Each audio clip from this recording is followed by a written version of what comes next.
Hello, my name is Jimmy. Thank you so much for watching. I guess I could back up here, huh? Thanks so much for watching. I wanted to make this video in response to some of the negative fan reviews that I've seen about Anne Rice's novel Prince Lestat and the Realms of Atlantis, her latest novel. We do know there's going to be another novel coming out October 2nd called Blood Communion, A Tale of Prince Lestat. That's very interesting, exciting news. But I have been noticing a lot of people are expressing their dismay for the story, the recent story, Prince Lestat and the Realms of Atlantis. I find it, interesting that some people are stating that this isn't the same Lestat that they're used to, or that Anne Rice's writing style has changed, or the ingredients that she had in her first books are lost in this new novel, or that the novel is too muddled, that there's so much information there that it's bogged down and it's overwhelming. And I just wanted to shine or shed some light on how I view the novel. I feel like we can't really expect the novel to be the same, because if we take into account that Anne first started writing about the vampires after the death of her daughter, and she had a lot of depression, and she said these things in interviews that, those books were fueled by a lot of her depression, and she's no longer in a depressed place. And also, she was in her 30s when she started writing the novels. They started in the 70s. So now, 2018, Anne is in her 70s, and she's not that same 30-year-old that was writing out of her angst or trying to express her sadnesses through her writing. Anne is a completely different author than she was when she began this story. And I think that is one of the most beautiful things about this story, is that it has evolved with Anne. And I find it a bit debilitating for fans to expect her to be the same. So getting back to the novel, the novel does discuss the entire aspect of Atlantis, and personally, I felt that it really shed some light on some interesting theories, facts, that many scientists are realizing today about our technology, about ancient civilizations in our human history. That, there are a lot of different technological aspects to ancient civilizations that we really can't explain or understand. And many theorists do believe that there actually was a city called Atlantis, and that they did have technologies that maybe we don't clearly understand. Now, if you didn't understand what I just said, go back and listen to my English words before you comment, because I get some people who are like, what do you mean? And I'm like, come on, I didn't even say that, but okay. It's always naysayers, always. Anyway, I wanted to state that I really appreciated it. I felt that it really shed some light on human civilization. I felt that it really shed some light on the ancient civilizations that Anne has already discussed, such as the Taltos. I felt, yes, that the Replomoids are very similar to the Taltos in the fact that they have been here since the beginning of human civilization. Do I feel that they're the same species? No. Anne has specifically said in interviews they are not the same species. Replomoids are not Taltos, as well as Memnoch is not the same spirit as Amel. And I'm getting, a lot of people thinking that that's what the novel was trying to portray, which Anne has clearly stated that Capetria in the novel Prince Lestat and the Realms of Atlantis, if you didn't know, she does make the assumption that Memnoch could potentially be the same species of spirit, or the same whatever Amel is, that Memnoch could potentially be that same type of entity. But Anne has said that this is only speculation on Capetria's part, and that is actually not the truth. And we do know that there are 3 novels coming, Blood Communion, A Tale of Prince Lestat, and 2 unknown novels after that. So there's so much more to the story coming, and I feel like people are really expressing a lot of hatred for this novel. And it's sad to me because I'm thinking to myself, these stories have been going on for 40 years. You know, this doesn't happen really, and there's also 19 novels in the overall story. So from Interview with the Vampire to Prince Lestat in the Realms of Atlantis, there are 19 novels. Side note disclaimer, I state 19 novels. However, there are in effect only 16 novels before Prince Lestat in the Realms of Atlantis. Forgive my mistake, but I could continue to argue that there are quite a few more stories in canon. To be technical, Interlude with the Undead was a short story published in Playboy in January of 1979, which gives us an additional conversation between Louis and the vampire Armand. Also, Innovation Comics published 12 issues for Interview with the Vampire, 12 issues for the vampire Lestat, 11 issues for Queen of the Damned, and 5 issues for The Witching Hour. Sicilian Dragon published 4 issues for The Tale of the Body Thief, and we also received the manga Interview with the Vampire Claudia's Story. We could also consider the Japanese manga Yoaki no Vampire, as well as The Vampire and Witch Companions by Catherine Ramslin, that were all published with Anne Rice's blessing and oversight, and all of which shine some additional light into the overall story.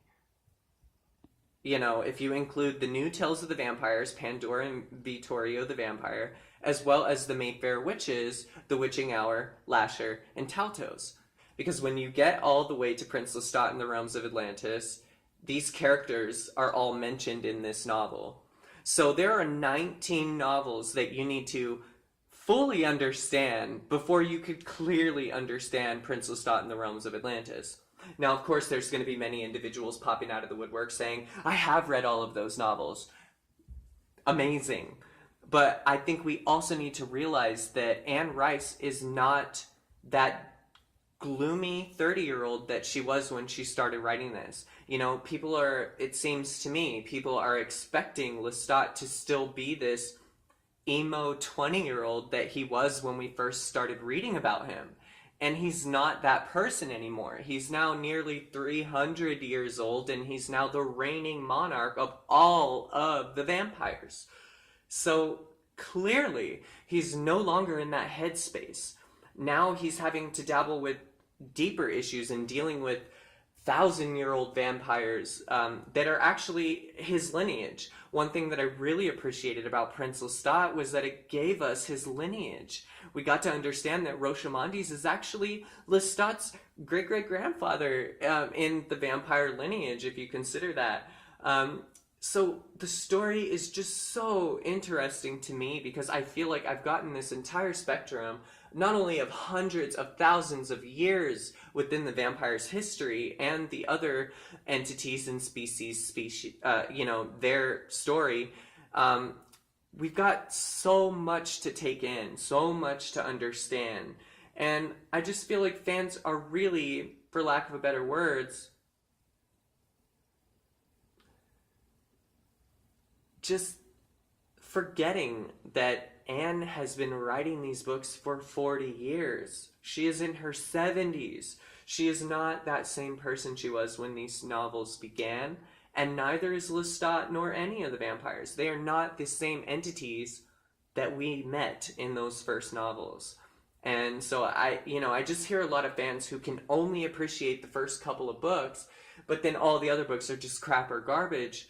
Whereas if you really want to grow with a person, like I know that the stories that I was writing, the songs I was writing, the poems that I was writing when I was a teenager, hopefully, I've grown from that and my writing style has changed, my understanding has changed, my vocabulary has changed, the way I describe things have changed because I have experienced more life. So therefore, that is reflected in my novels. And I hear a lot of people saying that Anne's novels are too scientific now, or that it reads more like a textbook and less like a novel. Which, in my brain, I feel like, okay, well, I've matured enough to appreciate that.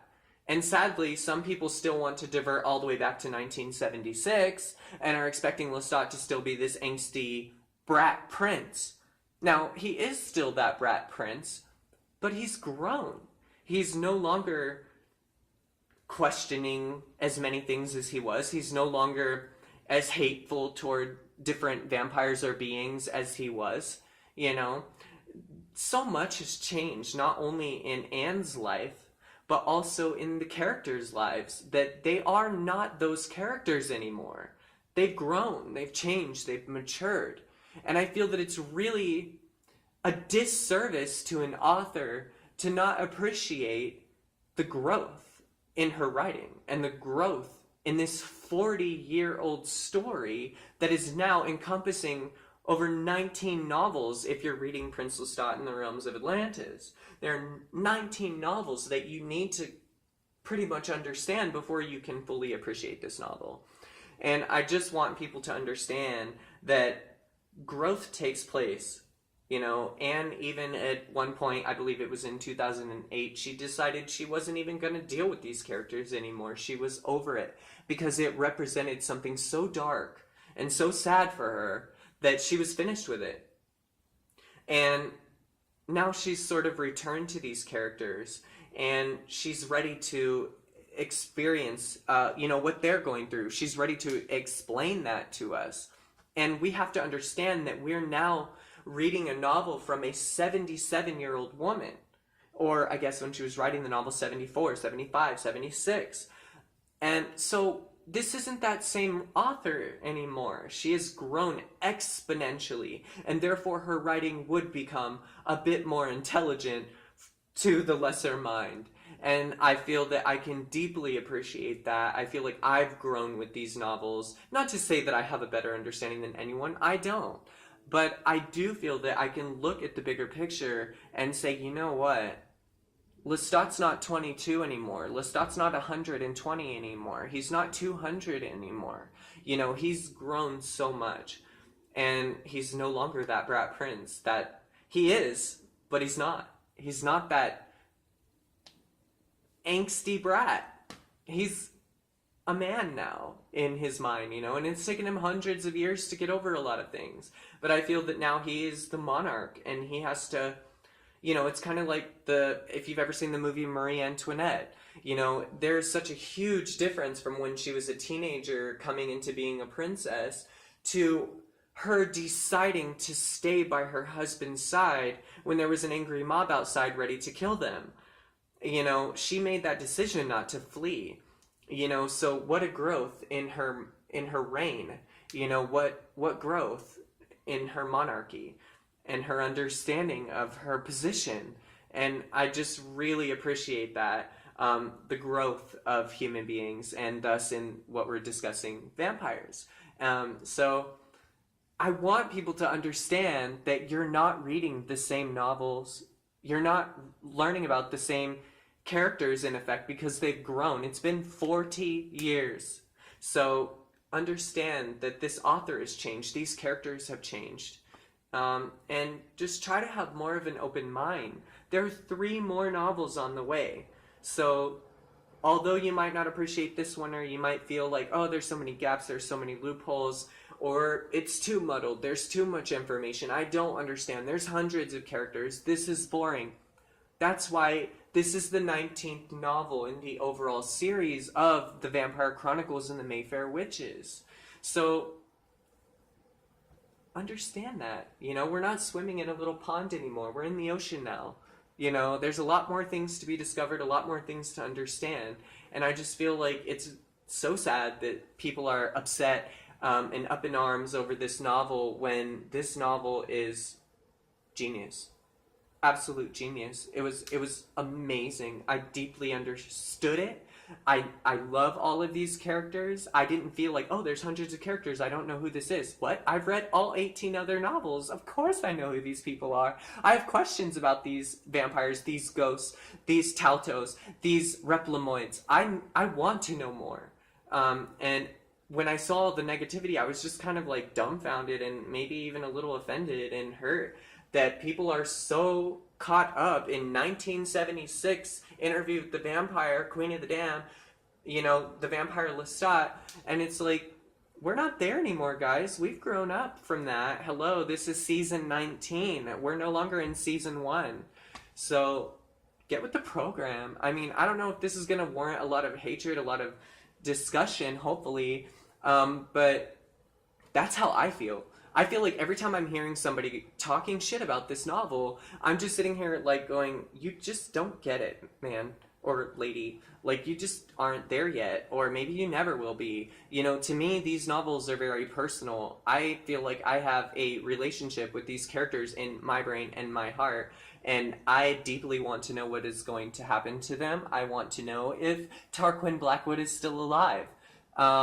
I was deeply saddened when Merrick died. I was deeply saddened when Mona Mayfair died. I cry when the vampires die. You know, like, that's how deeply invested I am emotionally. So when the story changes or the story goes in a different direction, I'm here for it, bitch. Like, I'm not going nowhere.